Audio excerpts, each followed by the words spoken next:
বাউল গো চালায়, পীর মাসে এক দরগা যারা, ওরাই তো বাউল গো চালায়। আল্লাহ মাফ করুক, এই যে এক সিজন গান বন্ধ হয়েছে না, অনেক বাউলের ঘর চাইল নেই গিয়া, জানেন? অনেকে বেহালা বেচছে, অনেকে বেচছে।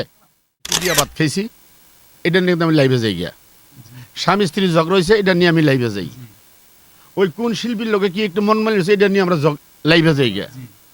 কিন্তু আমাদের মধ্যে যে কয়টা সমিতি আছে বর্তমানে, যেগুলা সরকার অনুমোদিত সমিতি আছে, তাদের মধ্যে যদি একটা আইন করা হয় যে আজকে স্বামী স্ত্রীর ঝগড়া, বাউলে বাউলে মন মালিন্য বা ঝগড়া একটা কিছু হইছে, কিন্তু এটা নিয়ে আগে ফার্স্ট সমিতিতে জমা দেওয়া হবে, কমিটিতে বা সমিতিতে জমা দেওয়া হবে, এটার বিচার আমরা চাই।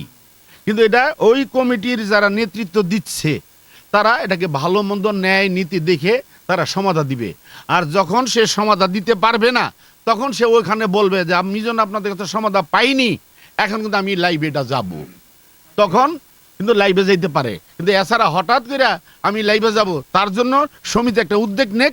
সেই উদ্যোগটা কি? যদি সমিতি বা কমিটির অনুমতি ছাড়া কেউ লাইভে যায়, তার শাস্তি হবে, তার বিচার হবে, তার আইনত বিচার হবে।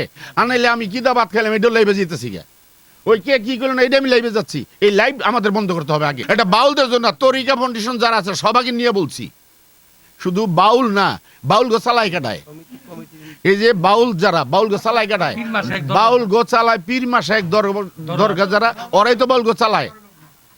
আল্লাহ মাফ করুক, এই যে এক সিজন গান বন্ধ হয়েছে না, অনেক বাউলের ঘর চাইল নেই গিয়া, জানেন? অনেকে বেহালা বেচছে, অনেকে বেচছে। তাহলে আর 2টা বছর গান বন্ধ হোক না। আজকাল আমি এত দামের শাড়ি বিন্দি, আমি এত দামের গড়ি বিন্দি, এত দামের এটা বিন্দি, কয়জন করে চাইল থাকবো দেখেন না?